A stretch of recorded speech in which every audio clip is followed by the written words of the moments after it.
Phone करके bank fraud करने वालों ने अब एक ऐसा नया तरीका निकाल लिया है जिससे अब देश का कोई भी शख्स, आम हो या खास, वीआईपी हो या वीवीआईपी, अब देश में किसी का भी बैंक अकाउंट सेफ नहीं है।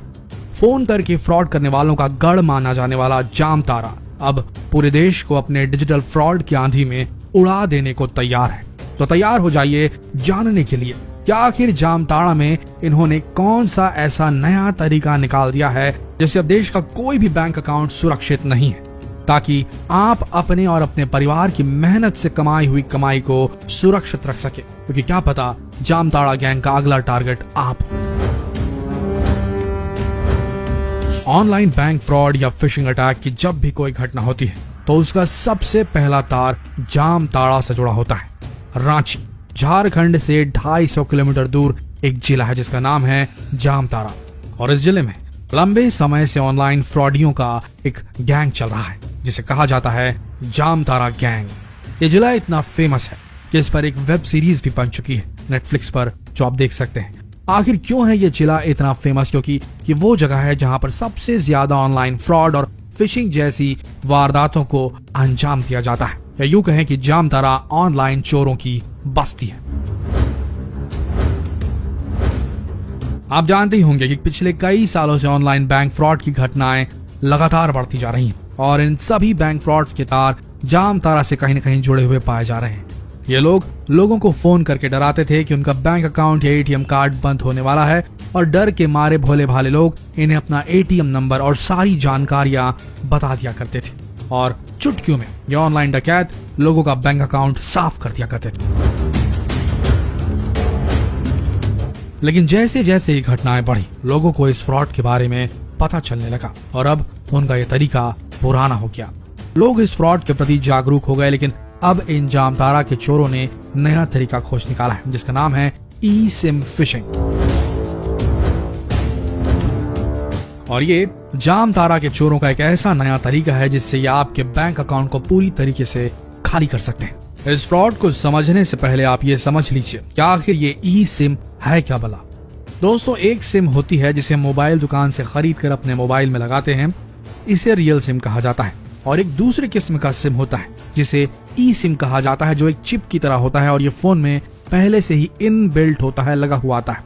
ये सिम पूरी तरीके से रीराइटेबल होता है, जिसका सीधा मतलब यह है कि आप एक फोन कॉल करके ही अपने ऑपरेटर को बदल सकते हैं। जैसे कि अगर आप जियो इस्तेमाल कर रहे हैं और अगर आपको एयरटेल की सर्विसेज चाहिए तो आप फोन कॉल के जरिए या एक ईमेल भेजकर अपने ऑपरेटर को तत्काल बदल सकते हैं। देखा जाए तो आज के समय में ज्यादातर मोबाइल्स, स्मार्ट वॉचेस ई सिम से लैस हैं, और अब आप समझ ही गए होंगे कि ई सिम नॉर्मल सिम से किस तरह अलग होता है। आइए अब जानते हैं कि ये ऑनलाइन डकैत किस तरीके से ई सिम के जरिए लोगों को चूना लगा रहे हैं। दोस्तों, इन साइबर क्रिमिनल्स का सबसे पहला टारगेट यही होता है कि वो किसी तरह से आपके मोबाइल नंबर को अपने पास ट्रांसफर कर ले, यानी कि सबसे पहले ये लोग आपका मोबाइल नंबर चुराते हैं। और इस काम को अंजाम देने के लिए इनका सबसे पहला स्टेप होता है कुछ फोन नंबर्स को तलाशना, जिसके लिए ये फोन डायरेक्टरी की मदद लेते हैं। उसके बाद ये कुछ मोबाइल नंबर्स को चुनते हैं और उन मोबाइल नंबर से सभी बैंक वेबसाइट में लॉगिन करने की कोशिश करते हैं। लॉगिन करने के वक्त अगर कोई भी मोबाइल नंबर ओटीपी मांगता है तो समझ लीजिए उन्हें उनका शिकार मिल गया।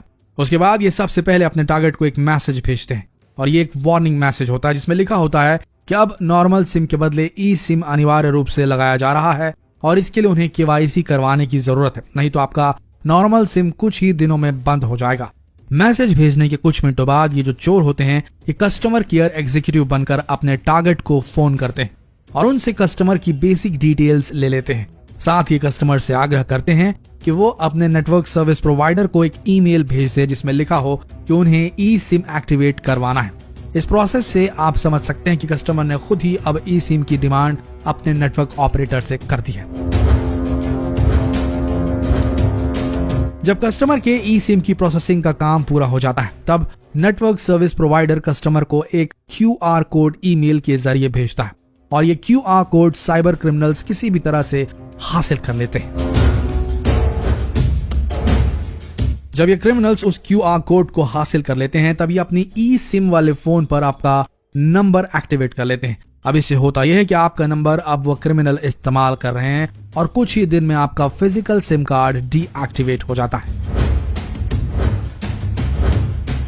अब जब क्रिमिनल्स के पास आपका फोन नंबर एक्टिवेट हो गया है, तब ये इस फोन नंबर से जुड़े जितने भी बैंक अकाउंट से उन्हें स्कैन कर लेते हैं और उसके बाद जहां पर भी एटीएम पिन की जरूरत नहीं होती है, वहां ये आपके मोबाइल नंबर के जरिए ओटीपी के द्वारा आपके बैंक अकाउंट को साफ करते चले जाते हैं।